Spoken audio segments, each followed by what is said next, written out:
कशी झाली?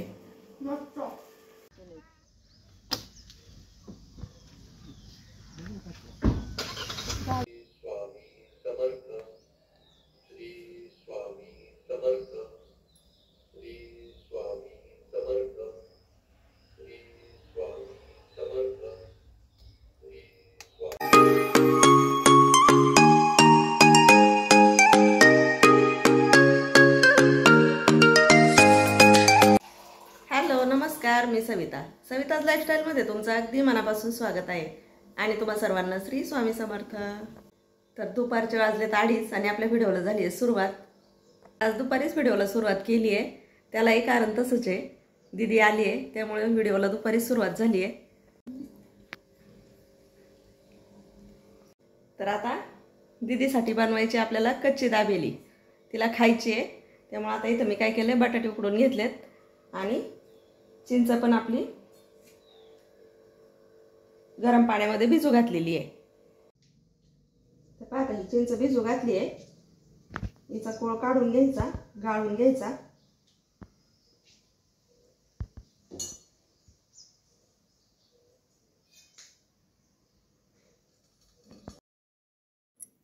पाहता चिंच मी ना जवळजवळ 1 तासभर पाण्यात भिजत ठेवली होती। तिचं सगळं गर काढून घेतला, त्यानंतर एका चाळणीतून गाळून घेतला आणि गॅसवर ठेवून त्यामध्ये प्रमाणात गूळ घालून घेतला आणि ते उकळण्यासाठी ठेवून दिलं। हे उकळून आपल्याला मस्त अशी गूळ चिंचेची चटणी तयार होणार। ती चटणी तयार होतीये तोपर्यंत मी इकडे बटाटे सोलून घेतले, शेंगादाणे थोडेसे भाजून घेतले। शेंगादाणे हे कमी गॅसवर भाजून घ्यायचे म्हणजे खूप छान भाजतात। पहा आपली चिंच आता चांगली घट्ट झाली आहे, त्यामध्ये चवीपुरतं मीठ घालून घेतलं, थोडंसं लाल तिखट घातलं, धना जिरा पावडर घालून घेतली आणि मस्त अशी आपली चटणी तयार झाली। आता इथे मला बनवायची आहे लाल तिखटाची लसूण चटणी। तर त्यासाठी मी भरपूर सारा लसूण घेतला, त्यानंतर आपलं घरचं लाल तिखट घेतलं। आपल्या मिरच्याच घ्यायला पाहिजे होत्या, परंतु मिरच्या भिजवलेल्या नव्हत्या, त्यामुळे मग मी आपलं लाल तिखटच घेतलं आणि ती चटणी बनवून घेतली आणि मीठ घालून मस्त अशी चटणी मिक्सरमध्ये फिरवून घेतली। ही झाली आपली लसणाची चटणी। आता इथं मी फोडणी करत आहे बटाट्यासाठी। आता इथे आपल्याला कच्ची दाबेलीचा मसाला सेपरेट भेटतो, विकत पण भेटतो आणि आपल्याला घरच्या घरी पण तयार करता येतो। परंतु दीदी अचानकच म्हटली होती, त्यामुळे माझ्याकडे कच्ची दाबेलीचा मसाला पण नव्हता आणि घरी करायला तेवढा वेळ पण नव्हता। मग मी काय केलं, जिरी मोहरीची फोडणी केली, त्यानंतर त्यामध्ये आपलं घरचं तिखट घातलं। आपण जो घरी मसाला बनवलाय तोच मसाला मी त्यामध्ये घालून घेतला आणि मस्त बटाटा त्यामध्ये टाकून मीठ घालून सगळं असं मिक्स करून घेतलं। तर पहा आपलं चिंच गुळाची चटणी तयार आहे, त्यानंतर लसणाची पण चटणी तयार आहे आणि आपला बटाटा पण रेडी आहे। आणि दाबेलीसाठी लागणारा कांदा, शेंगादाण्याचं साल काढून शेंगादाणे अर्धाले करून घेतले आणि डाळिंब सोलून घेतलेलं होतं, ते सगळं मिश्रण तयार होतं। चला आता मस्त अशी दाबेली करून घेऊया। इथे एक पाव घेतला, पाव पण मला कच्ची दाबेलीचा भेटला नाही, आपले नॉर्मलच पाव भेटले होते। तर आता त्या पावामध्ये मी काय केलं, एका साईडने चिंच गुळाची चटणी लावली, दुसऱ्या साईडने लसणाची चटणी लावली। त्यानंतर आपण जो बटाटा तयार करून ठेवला होता तो घालून घेतला आणि डाळिंब, कांदा आणि शेंगादाण्याचं मिश्रण जे होतं ते पण त्यामध्ये स्टफिंग करून घेतलं। एकदाच एवढे हे 4 भरून घेतले मस्त असे। फ्राय पॅनवरती थोडंसं तेल घालून बटर घालून घेतलं आणि त्यामध्ये कच्ची दाबेली आपली गरम करण्यास ठेवली। पहा रेडी झाली मस्त असती आपली घरच्या घरी कच्ची दाबेली। आता माझ्याकडे जेवढं साहित्य होतं तेवढ्यातच मी कच्ची दाबेली बनवली। आता याच्यामध्ये बारीक शेव नव्हती, कोथिंबीर नव्हती, पण चला छान झाली होती, खायला पण खूप टेस्टी झाली होती।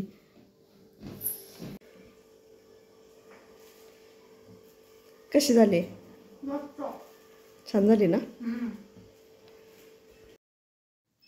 दीदीला खायला दिली, तिने पण खाल्ली। त्यानंतर ताई आणि स्वप्नील पण आले, ते गेले होते लग्नाला, तिला सोडलं होतं इथे घरी आणि ते पुढे गेले होते लग्नाला। लग्न लागल्यानंतर ते पण आले घरी, त्यांचं चहा पाणी झालं, नाश्ता झाला, थोडासा गप्पा मारीत बसलो घडीवर आणि मग ते पण निघाले। दीदी पण त्यांच्याबरोबरच जाणार होती।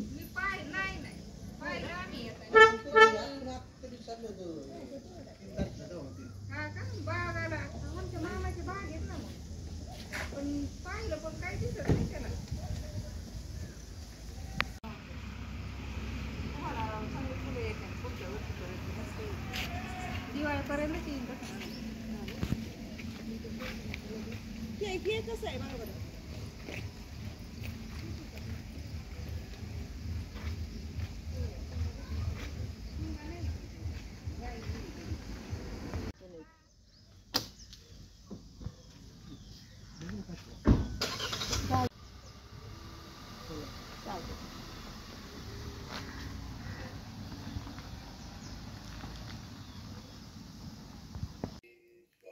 तर चला, दीदी गेली काल, त्यानंतर मी काही शूट नाही घेतलं.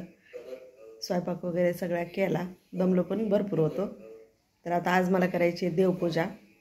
15 दिवस झाले देवपूजा नाही आहे.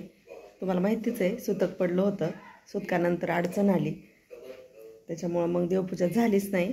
आता झालं आहे, 15 दिवस बरोबर झालेत. आता करायची आहे देवपूजा.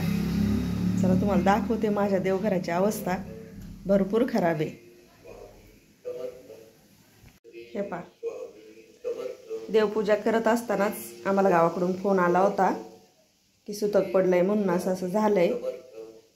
त्या दिवसाची देवपूजा म्हणजे हे सगळं उचलायचं माझं राहिलेलंच होतं, ते तसंच राहिलं. अचानक फोन आल्यामुळं सगळं मला जागेवरती तसंच ठेवावं लागलं. देवपूजा फक्त माझी झालेली होती.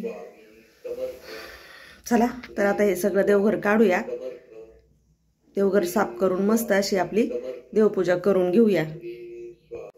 बबलू किती चिंताग्रस्त झालेला आहे आमचा. कसा बसलाय शांत, कारण त्याला आता व्हिडिओ घ्यायचा म्हणजे शूट घ्यायचा कंटाळा आलाय, म्हणून तो आता असा चिंतेत बसलेला आहे. तर पहा, आता बरोबर 15 दिवस झाले देवपूजा झालेलीच नव्हती. मला असं झालं मी देवपूजा कधी करीन. कसं असतं ना, आपल्याला रोजची सवय असते पहिली देवपूजा करायची, आणि हे जर असं काही घडलं की मग आपल्याला देवपूजा करता येत नाही, आणि मग ती सगळी देवघरात धूळ, सगळी माती, हे ते झाडता पण आपल्याला देवघरात येत नाही आणि जाता पण येत नाही. तुम्ही पाहिलंच माझं सगळं काही सामान तसंच होतं, कारण सुतक पडल्यानंतर आपण नाही जाऊ शकत देवघरात ना. त्याच्यामुळं मग मी गेलेच नव्हते 15 दिवस देवघरात, आम्ही म्हणजे गेलोच नाही. आता मस्त असं देवघर मी साफ करून घेते. सगळे देव मी काढून घेतले. देवघरातले कापड वगैरे सगळं काही धुवून घ्यायचं आहे. त्यानंतर मग सगळं देवघर पण चांगलं पुसून घ्यायचं आहे, चांगलं स्वच्छ करायचं आहे. देवघर मार्बलचं आहे, त्यामुळं जास्त पण डाग त्याच्यावर राहत नाही. थोडा जरी हात मारून आपण घेतला की डाग निघून जातात, तेलकट वगैरे. आणि तसंही 8 दिवसातून आम्ही पूर्ण देवघर पूर्ण साफ करत असते, त्याच्यामुळं जास्त पण खराब झालेलं नव्हतं. पण आता दरवेळेस 8 दिवसातून करते, आता 15 दिवस झाले होते. माझी देवपूजा सगळी साफसफाई झाली, देवपूजा करून झाली, आणि आम्हाला सुतक पडलं होतं, म्हणजे साफच केलेलं होतं. परंतु आता देवघरात साखर वगैरे होती, त्यामुळे मुंग्या पण भरपूर झाल्या होत्या. त्याच्यामुळे आता हे सगळं काही साफ करून घेते. मी लिक्विड बनवून ठेवत असते, तेच लिक्विड मी आता इथं पण घेतलं आहे. ह्या लिक्विडने काय होतं, चिकट डाग वगैरे तेलकटाचे राहत नाहीत. ते सगळीकडं मारून घेतलं. आतलं देवघर आधी सगळं स्वच्छ करून घेतलं. त्यानंतर मग बाहेरून ही सगळी टाईल मी स्वच्छ करून घेतली. स्प्रे मारून ठेवला आधी, आणि 5 मिनिटातच मी सगळं काही पुसून घेतलं. वरती धूळ भरपूर साचलेली होती. पहिल्यांदा स्प्रे मारून पुसून घेतलं, त्यानंतर मग स्वच्छ पाण्याने पण एकदा पुसून घेतलं, म्हणजे डबल हात मारून घेतला. आता कसं ना, आषाढ महिना येईल, त्यानंतर गुरुपौर्णिमा, म्हणजे आपल्याला सेवा करायच्या असतात. सगळे काही व्रत वैकल्य आपले चालू असतात, आणि आपलं देवघर जर स्वच्छ असेल तर आपल्याला देवपूजा करायला पण म्हणजे भारी वाटतं, आणि आपले व्रत पण चालू असते. आता पौर्णिमा आली, त्याच्यामुळे सेवा, आषाढी एकादशी आली, त्या सेवा आपल्याला ह्या सेवा चालू करायच्या आहेत. त्याच्यामुळे आता देवघर पण माझं सगळं काही मस्त असं साफ होऊन गेलं.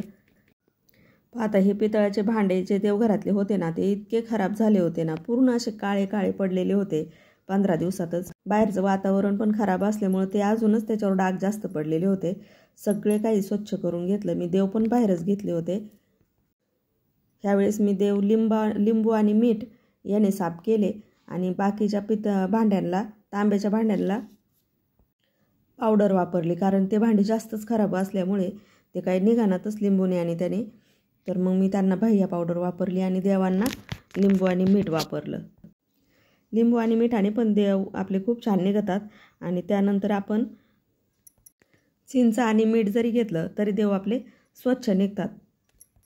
परंतु आपण जर जास्त दिवसांनी देव साफ केले तर मग निघत नाहीत, कारण ते काळे डाग चिकट हे झालेले असतात आणि ते आतमध्ये जाऊन बसतात ना. त्यासाठी देव आठवड्यातून एक दिवस आपण असे लिंबूना किंवा मीठ किंवा चिंच मीठ अशा याने साफ जर केले 8 दिवसांनी ते एकदा, तर आपले देव कधीच खराब होत नाहीत. पहा आता इथं मी स्वच्छ असं कापड अंथरून घेतलं, देवघराचं सगळी मांडणी तयार करून घेतली. आता मला घालायचा होता अभिषेक, कारण आपण देव घासून घेतलेले असतात ना, त्यामुळे आता आपल्याला पंचामृताने देवांना अभिषेक घालायचा. कधी पण आपण देव स्वच्छ केले की पंचामृताने आपल्याला देवांना अभिषेक घालून मगच त्यांची स्थापना करायची आहे. मग तुम्ही 8 दिवसातून धुवा, नाही तर 15 दिवसातून देव स्वच्छ करा, पण आपल्याला अभिषेक हा करून घ्यायचा आहे. तर पाहता मस्त असा मी देवांना अभिषेक घालून घेत आहे. स्वामींना अभिषेक घातला. आता आपल्याला अभिषेक घालताना आपण जे पंचामृताचं पाणी असतं ना, ते दुसऱ्या भांड्यामध्ये काढून घ्यायचं, नंतर दुसऱ्या देवाला तामणात घेऊन मग अभिषेक करायचा. त्याच पाण्यामध्ये देव मांडून आपल्याला अभिषेक नाही करायचा. प्रत्येक देवाच्या अभिषेकाच्या टायमाला खालचं पाणी बदलून घ्यायचं आणि नंतरच मग आपल्याला तो अभिषेक करून घ्यायचा. चला आता सगळ्या देवांचा अभिषेक झाला, देवांची स्थापना केली, कलश स्थापना पण केली, कारण आज मंगळवार आहे. त्यामुळे म्हणलं आता आज कलश स्थापना पण करूया, कारण नंतर मग गुरुवारशिवाय करता आली नसती. आणि आता मला गुरुपौर्णिमेची 21 दिवसाची सेवा पण चालू करायची आहे.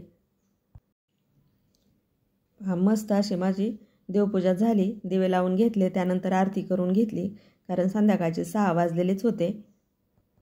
आज मी देवपूजा संध्याकाळी करीत आहे, ते मी तुम्हाला सांगायचं आधीच विसरले, कारण सकाळी आपल्याला भरपूर कामं असतात, सकाळी वेळच मिळत नाही. आणि देवघर तर पाहिलं तुम्ही किती खराब झालेलं होतं, निवांत असा वेळ पाहिजे होता. त्याच्यामुळं मग मी देवपूजा काय केली, संध्याकाळीच म्हटलं आता चला 4 वाजता मी देवपूजा केली. मस्त अशी देव सगळे घासून हे करून सगळं घेतलं.